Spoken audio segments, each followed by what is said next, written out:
moving on to session 3 now, kind of moving on from immediate to a bit of impact measurement to actually kind of what happens next and kind of moving on from the crisis. Kind of different viewpoints, not just from the kind of the actual delivery that we've heard about before, but actually how can we now move on from this in this kind of time period. This session is a slightly different approach in that it's, instead of having kind of speakers, you've got a more of a panel discussion. And again, I'll leave them to introduce themselves, but after a brief one from me. So Steve Ashworth of PKF Francis Clark will be chairing it. I think most of you might know him. I think I just call him Mr. Food in Bristol. Seems to work. Everyone seems to know him, so that's great, and seems to know everything about it. Kim Brooks, leading up the community farm just outside Bristol, again heavily involved in this. Rich Osborn from Equilibrium Markets, who you might know from their previous trading name as Fresh Range. I'm heavily involved in this field at the moment. And Josh Eggleton, chef and restaurateur, and more than that, but that's kind of just putting a couple words in there. So I'm going to hand over to Steve, and he can take you through the rest. But actually, I'm going to be running the screen, the slideshow for them, so he can start talking while I get that set up. Yeah, thanks, Chrissy. Thanks for everything. Thanks for everyone this morning. Great to see so many people actually on this as we go into the afternoon sessions and everything now, just before lunch. So can I just interrupt you just briefly? Oh yeah. Yeah, briefly. Go on. Because there's four people in the session, and it is kind of a fairly interactive. If you're viewing on grid view, you can drag people up to a certain place, and you can actually drag all 4 of the little pictures up so you can see them in a line together. That might be quite a good interactive way of doing it. You don't scream too much, guys. Okay. But yes, brilliant. We'll see how it works anyway.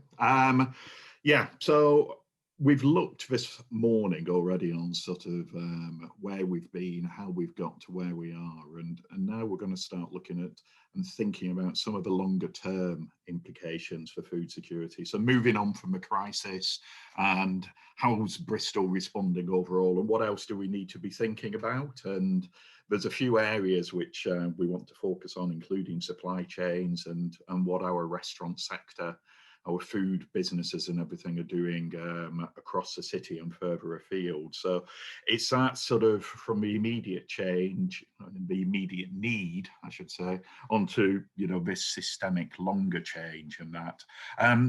I've just put, one of the other presenters actually just put together a few slides just to run through just quickly and everything. And this is just a scene set from a point of view before the speakers start, but we're not ignoring the remaining factors and everything. We're just focusing on a few of them, but we know that within this COVID world that we're now living in and the worldwide impact on that, there's a number of other factors, including things like climate change.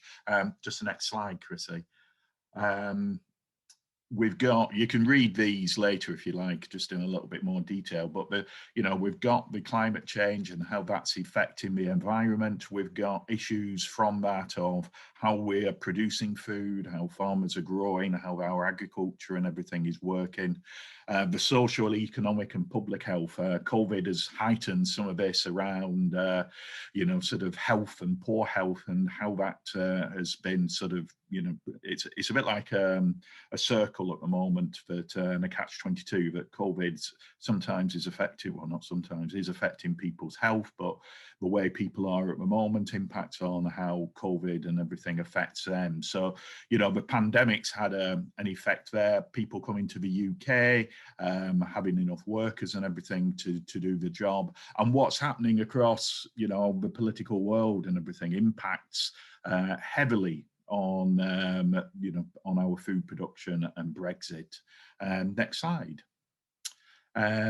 This just sort of sums up a little bit about, what we've done over the last 40 years and what our sort of current food production maybe is impacting on gas emissions from how we farm and everything at the moment, and other areas of where we produce gas emissions.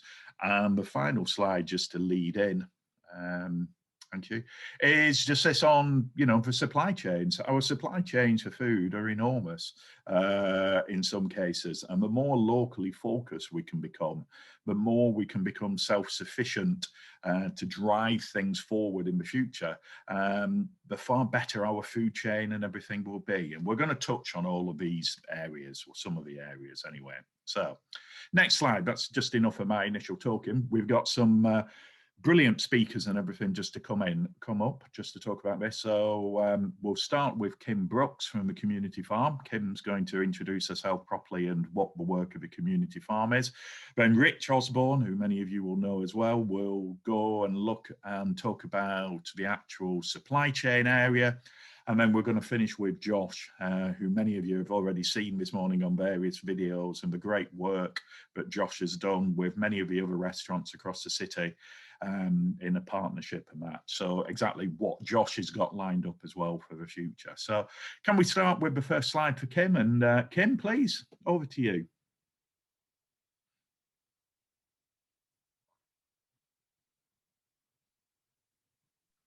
And we get silence, which is never a good. So Kim's either talking on, I hate to say the phrase, she's either on mute or she's not there at the moment. Hello, can you hear me? There we go, Kim. There we go. Yes. Yes. Thank you. Sigh relief. So, thank you very much, Steve, and good afternoon, everyone. Thank you to Feeding Bristol for the invitation and all of the magnificent presentations that we've gone. Really, really inspirational. So, as Steve said, I'm from the community farm, which is a farm just down by Tewkesbury Lake, so just south of Bristol, and we are a community-supported agriculture project, so we invite people onto the land to learn about where their food comes from. But we are also a veg box scheme, so we are also a supplier of food into the city. So after that brief introduction, I'll just pick up from where Steve left off. So yeah, we're here to talk about the longer-term implications for food security, and I'll be talking for the next few minutes really from the perspective of small-scale farming and household perspective of supply chains. So I will talk briefly about our current food system and the impact that COVID had on it. Then I'll look to building blocks for a resilient future, which, spoiler alert, I'm hoping won't be brand new to all of you.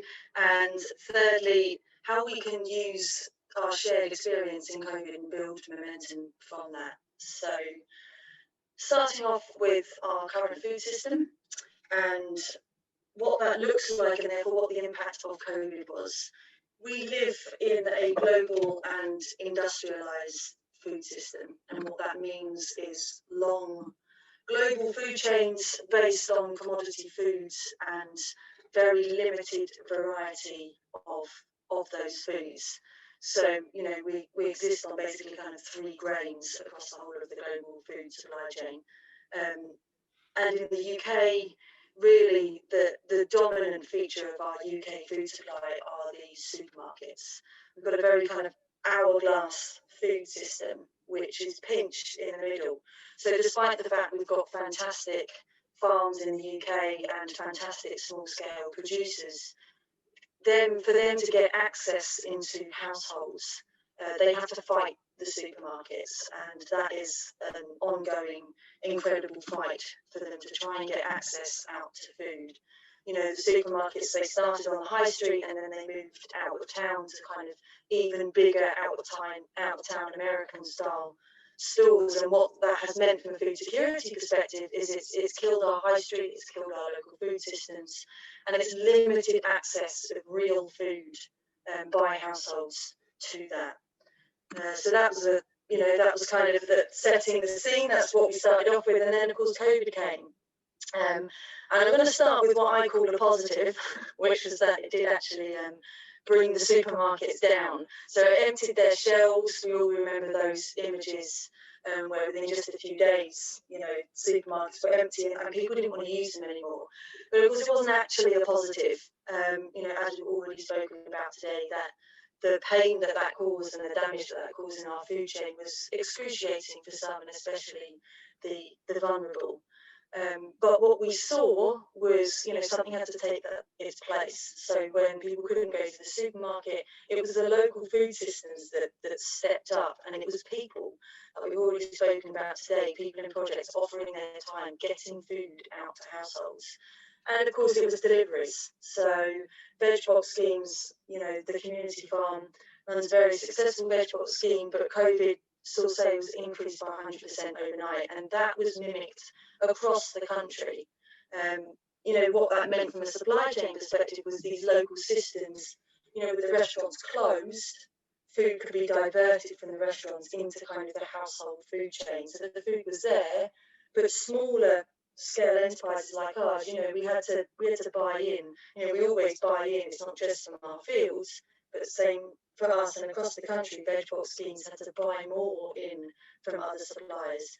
And so from a farming perspective, for small scale farms, you can't just suddenly put that food in the field. It has to grow. And so really what COVID did from a supply chain perspective was just really shine a light on the fragility of our current system and the fragility of those long supply chains. So that kind of moves me on to the building blocks of the next one. So can I have the next slide, please? Thank you. So the building blocks. As I've already said, I've picked 4 very simple building blocks here, and I don't think these will be alien to anybody. For me, COVID didn't highlight brand new things we should be doing. What it highlighted was what many of us, certainly the panelists, and I'm sure many people in the audience have been working towards, is what we need for a resilient food future. So I've broken it down into 4 kind of simple areas.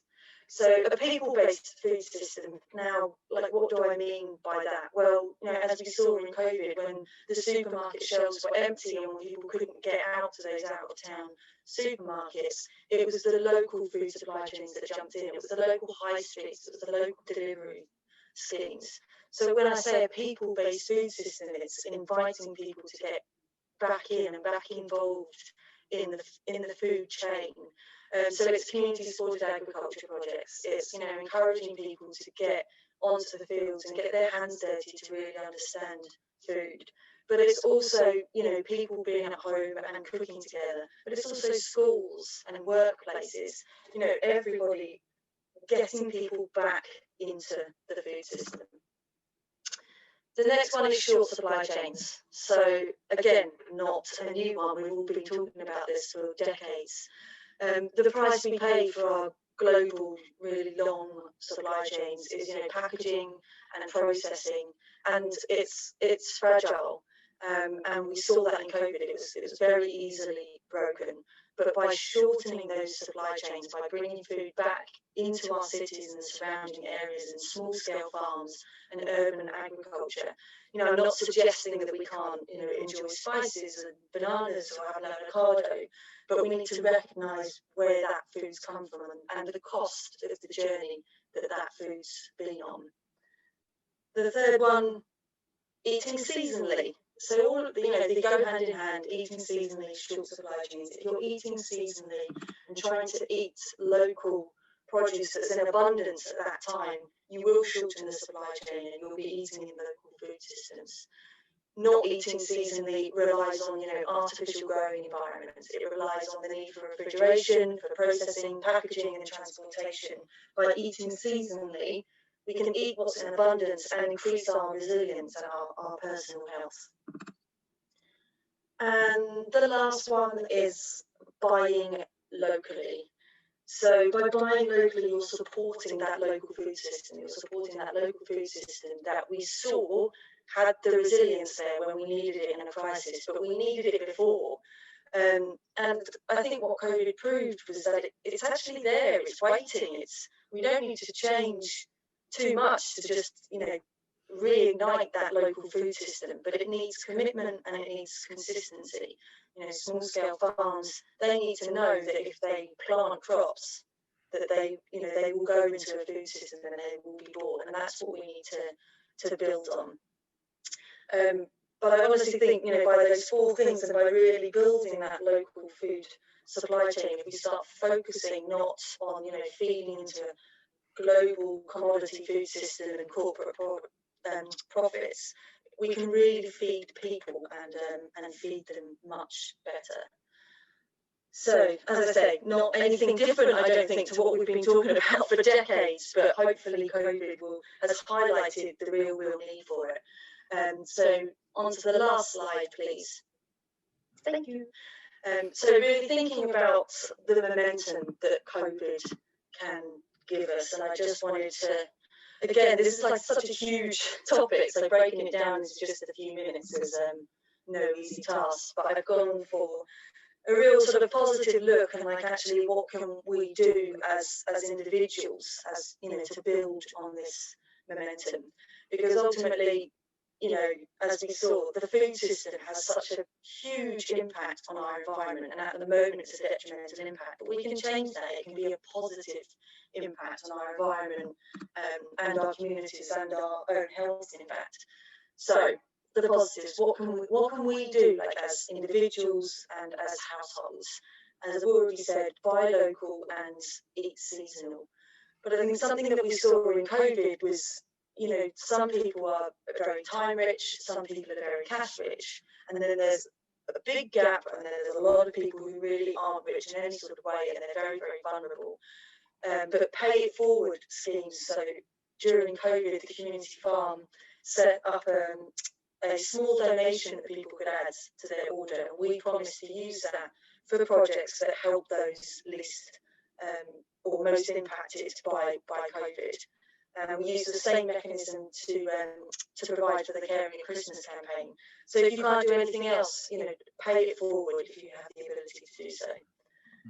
And get involved with, like I said, with the food system, community supported agriculture projects, grow your own, really reconnect with food and be part of that food system. So I think I've probably only got about a minute, if that. So if you're part of another organisation as well, so another project that we ran recently was a collaborative project. So Feeding Bristol put us in contact with a company called GDS, who donated money and time in order to feed 200 families over Christmas. So working together with local food companies, with bigger private organisations who perhaps have something that they can give, be it time or money, and organisations like Feeding Bristol and the council to identify those most in need. That collaborative effort allows all types of organisations to really build on this momentum and build a better food system. And then just to finish on those working in the food chain, there's a lot of us here today who work in the food chain. And for us, we have to think food security in everything that we do. So who are we feeding and what are we feeding them? Perhaps more importantly, who aren't we feeding? And how do we help them? How do we help to feed them or for them to feed themselves? So on that note, I will pass on to Josh and Richard, because I know they're going to talk more about that. And about well, I've just got a few, Kim, just to keep you on, just before we go to Rich and everything. Oh, okay. I'll just pick you up on some of the thoughts going through my head just at the moment, rather than doing them at the end, and just while they're in people's minds, there's a few questions that might come in, which I'm just trying to pull together in my own mind of what people and everything are asking. But have you seen between sort of, lockdown 1, lockdown 2, lockdown 3, there was this big move in lockdown 1 and everything to veg boxes, everybody was ordering them left, right and centre. How has that sort of progressed now? Has there been the same demand and the impetus for veg boxes, or was it just something people were doing in the early days and they've gone back to the supermarkets and everything now? Yeah, really good question. And unfortunately, as everybody I'm sure is aware, we're still in the thick of it. Like COVID-19 is still out there, and we've now obviously just gone back into lockdown. But what we've seen from lockdown 1 and then lockdown 2 and lockdown 3 is when we come out of lockdown, there is a drop, but we've not returned to what it was, this time last year. It's dropped, but there's still heightened demand there and heightened growth. And then every time an announcement comes out from the government and more restrictions come in, people come straight back and they want those home deliveries again. But I think for us, you know, I firmly believe that, you know, fresh produce delivered direct into homes is the best way that people can be eating. And so I think it's for those of us who can give that to really hold on to that growth, and for those people who have come to us during COVID and really keep hold of them and keep that consistency and that commitment from people to enable them to access a better food system. Okay. I'll come back to some of the other questions later, because I don't want to use up too much time with the other speakers and everything, but there's some really good questions and everything coming in to everybody at the moment and that, so that's good to see. Keep them coming through and everything from that point of view. Rich, can I move to you, Rich, and sort of some of the work you've been doing and some of your thoughts on the changes around the supply chain? Yes. Hi, Steve. How are you doing? I'm doing well. So yeah, some of you may know me from my work leading the Fresh Range brand in business in Bristol and Bath, and some of you who are customers or producers that we've worked with will know that we closed Fresh Range last year, and you know, a lot of people have asked me, well, why did you do that? And I think today I want to just share why we took that difficult decision, and really focus in on public sector food security. And there are really going to be three areas I want to talk about. The first is immediate and long-term food security issues facing the public sector this decade. The second area I want to talk about is just how important it is to get public sector food right. And then thirdly, some good news. I know Chrissy will be frowning at me for sharing a little bit of doom and gloom, to be honest, in the first 2 points. But in the third part, I will, Chrissy, I promise, get to some really positive and optimistic things that are going on in the public sector food area that will address food security. Food security issues facing the public sector in the 2020s. First of all, I think there are some long-term issues that are increasingly becoming short-term issues that all sectors face, not just the public sector, but private sector as well. And Steve touched on those at the beginning, so I just want to repeat those again.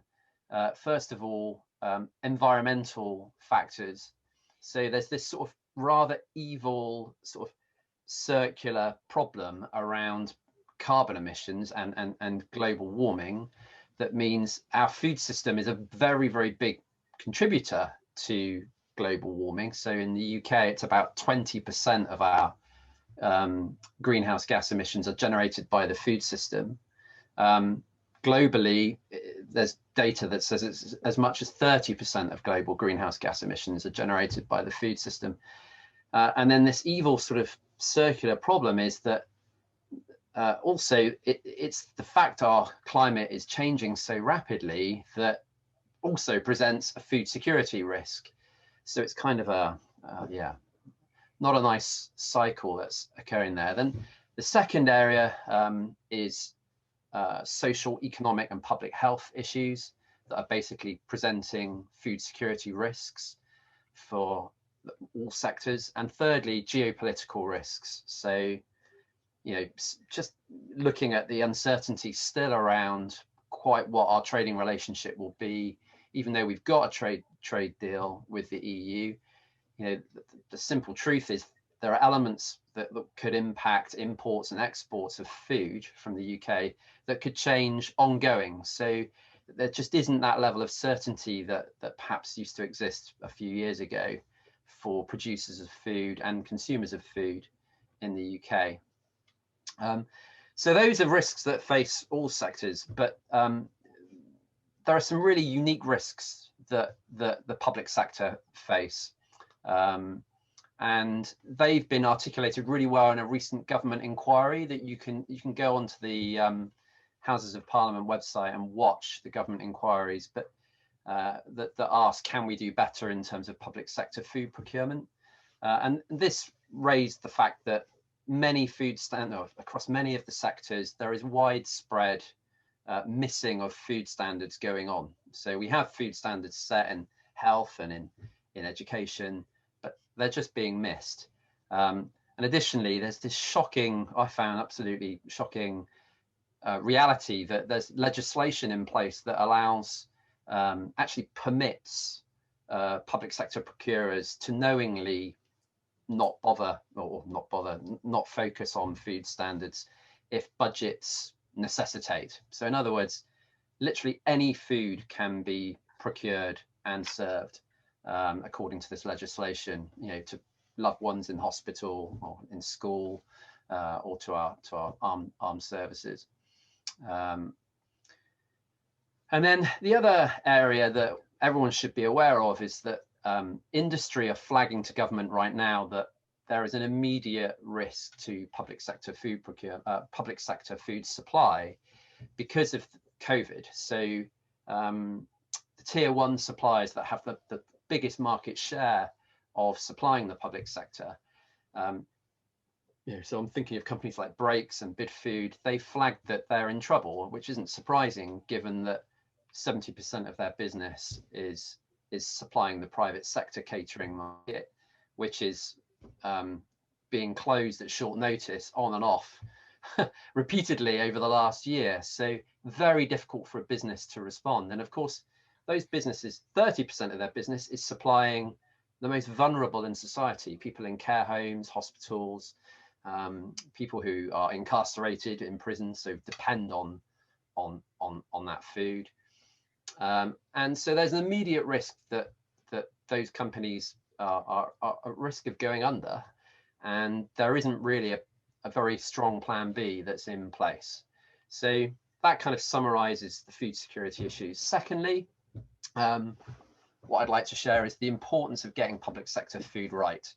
And really here there are 3 challenges I think that public sector really need to address. The first challenge is addressing and halting the climate and biodiversity crisis within the food system. The second is addressing food insecurity in all its forms. And the third is enabling regional economic recovery. Those are the 3 objectives that procurers should be thinking about when they're buying food. And there are really two ways, I think, that we can look at getting public sector food right. The first is the direct impact public sector food has on a lot of people who are directly consuming the food. And the second is perhaps even more important than that, is the halo impact of getting public sector food right first, and how that can then have a halo impact on other sectors. So look, there's a lot of people that eat public sector food. So 1 in 4 people a day in normal times eat a public sector meal. And most people who eat a meal in the public sector are kind of in different relative degrees of incarceration, from being in prison through to being at school. These are people who don't have a lot of choice. They have to eat what's given to them. So the public sector have a massive role in making sure that food is going to do them good. It's going to be healthy, it's going to be sustainable, it's going to have a positive impact on the environment, and ideally it's also going to help the regional economy, the economy to grow. And it's a big amount of money. It's our tax money being spent here. It's over £2 billion a year being spent on food and catering in the public sector. And unfortunately, there are some pretty horrible stories about where there might have been good intentions to procure, to deliver good food, but there are cases where that isn't happening. So one example you should look into is a Soil Association report into the fruit and veg scheme in schools, where unfortunately, because of a kind of a procurement approach that focused just on getting the cheapest possible fruit and veg into schools, where a child can eat just one piece of fruit or one veg, it's resulted in really bad quality fruit and veg being delivered that is virtually inedible and unattractive to eat. So it's, instead of introducing children to eating more fruit and veg, it's putting them off it. And they also found huge numbers, 123 different chemicals on this fruit and veg. So there are really bad examples of where procurement has gone wrong in the public sector. And then the halo impact, this is a positive point. There's really good data to show that if you get the public sector procurement right, so an example of this is a move towards sustainable fish. If you get it right in the public sector, then the suppliers that are supplying along these new supply chains from MSC certified fisheries, once that supply chain's set up for the public sector, it kind of just makes sense for those suppliers to then supply that sustainable fish to the private sector as well. Once that supply chain's in place, just get on with selling it into other sectors. So there's this opportunity to lead and use public sector as a catalyst for positive change in other sectors that may not choose to do that otherwise. So finally, sorry, Rich, I was just going to say, the Southwest has been doing some good things, haven't they, really, to lead the way in changing this procurement system. Yeah, sorry. Yeah, exactly. Yeah, and I was just about to come on to that. So exactly, Steve, the Southwest Food Hub. So if you just move to my final slide, Chrissy, yeah, this slide, yeah. Three things I just want to share here. First of all is we set up, one of the focuses we had at EM, at Equilibrium Markets, was to set up this National Advisory Board a few years ago. We co-founded it, and this has been really successful at lobbying government departments and involving them actually in this board to change the way food is procured, and reapply the approach we took in Bath and North East Somerset, which was a dynamic food procurement approach that helped to get much more SMEs involved within a region at food procurement in the public sector. So the good news is that Crown Commercial Service, who are the government's main procurement agency, they procure a lot of stuff every year, have now agreed to start procuring food and to reapply this approach. Whoops, that's my duck saying time's up. To reapply this approach nationally. And so the Southwest Food Hub is an organisation that's working directly with CCS, Crown Commercial Service, to set up the future food framework. And this will address many of the food security issues I've just explained, and it will enable a much more regional approach to get butchers, bakers, farmers and fishermen, fishers onto a dynamic purchasing system that will allow them to supply hospitals, schools, prisons and military bases in their region. And this will bring obviously much greater transparency and enable choices to be made, informed choices to be made by buyers, so that the right food is being bought and served to people in those settings. So those are the key points I wanted to make. Thanks. Yeah.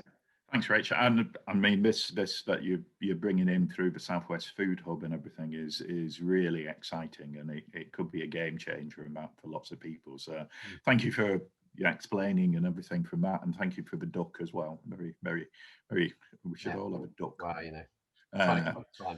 Last but not least, I just want to introduce Josh and welcome Josh to the discussion.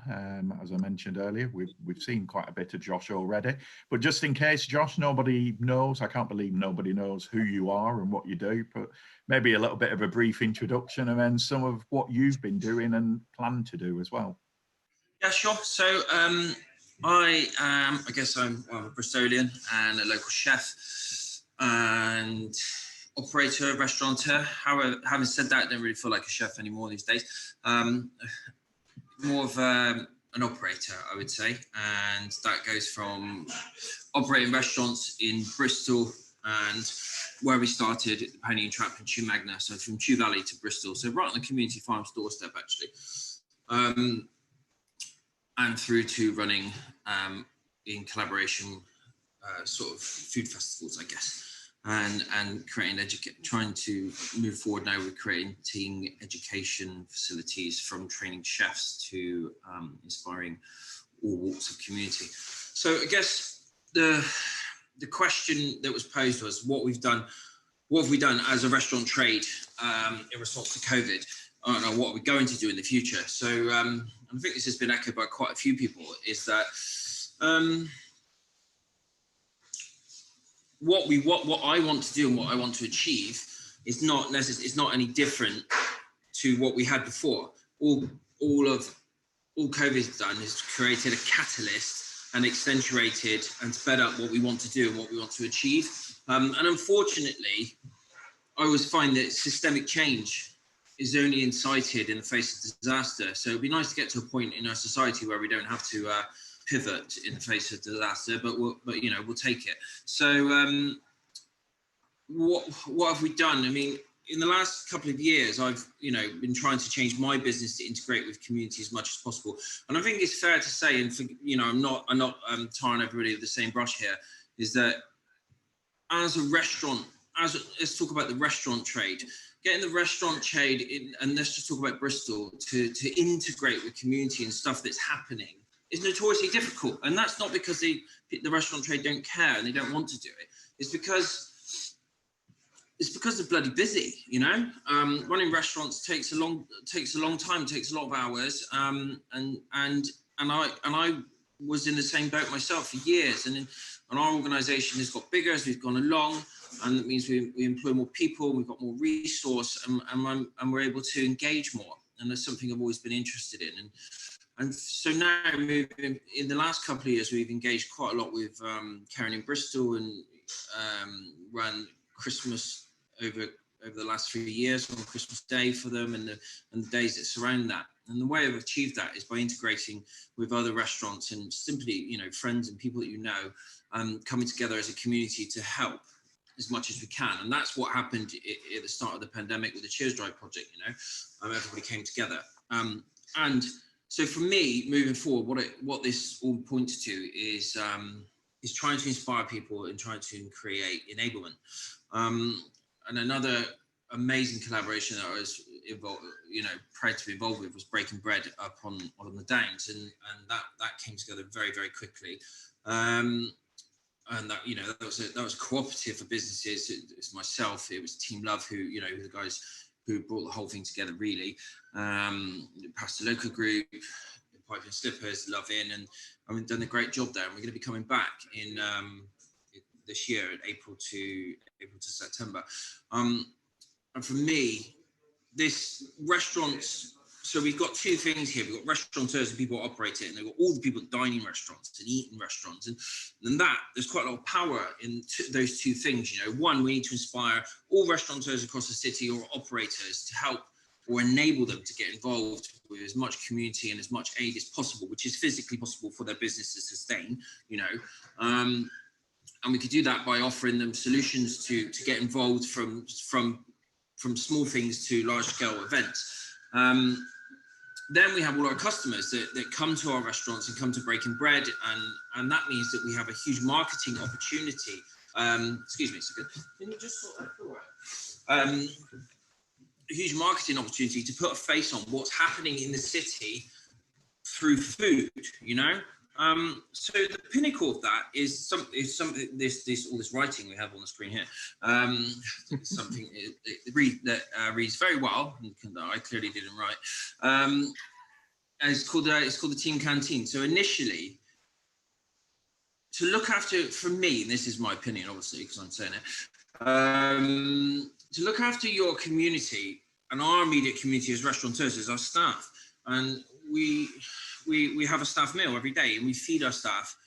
And for me, that's extremely important. And so the canteen at Breaking Bread, where we're going to feed our staff every day, probably up to 100 people, is not going to be out the back where everybody, where it normally is. And it's not going to be a half-hearted approach. So we want that canteen to be right in the centre of breaking bread. So you can imagine we have like, we'll have the Piper Lovers pub, we'll have a couple of restaurants and the facilities dotted around, and the team canteen will be right in the middle. And initially we'll be feeding our staff there, and I want to do that by engaging with other community groups within the city. So I want to invite chefs and other small community groups to come and cook for our staff on a daily basis. And that's so our staff can understand and learn about different cultural events and different cultural food cultures that exist in the city through education. And the best way you can learn is enjoying something. So if you enjoy it by eating it, you learn, you converse. It's really simple. By learning about what that means and what's happening in the city, our staff can then convey that to the customers that are coming to our restaurants, thereby creating easy marketing about what's happening with the city. The canteen will not also just do that. It will form a base for a hub to hold events, for other community events, to raise money for other community events. It will also be a production kitchen that will produce meals that we've already been doing for the Cheers Drive project, and also to feed food clubs through Breaking Bread. We'll move all of that up there to be used in surplus food and being sent out across the city, all in front of hundreds of diners every day. So we're putting a face on what's happening, because I don't think that there is enough of a face on it. I can look at all of the lovely little squares I've got on my screen here that I see people on conferences all the time, which is fantastic because it means you care. But at the end of the day, we need to get it out to the masses and get them to understand what's happening. And if you can come and sit and eat a meal and enjoy that meal and know that you're giving back in some small way by working or by understanding what's going on and then creating some sort of engagement and then passing that on to someone else, that's a really simple, easy thing to do. So that's our big idea. So let me know what you think. I mean, I think it's, you know, it's another, I've used the phrase a few times, another game changer on that, because my thoughts on this, you know, looking at what Kim and everybody's doing at the community farm, looking at what Rich has, you know, sort of been working on and is working on through the supply chains, and what you sort of maybe from a more, you know, the visual, the interactive aspects of what people will be able to see. This is how to get people to re-engage with the food systems, which I think is key here, to understand their food systems, where the food comes from, what's involved, and to build those communities again. I mean, there was talk, Josh, just to pick up on a point, you know, sort of right at the beginning of COVID, that all COVID has actually done is fast forward us through 2, maybe 3 years as regards the food sector.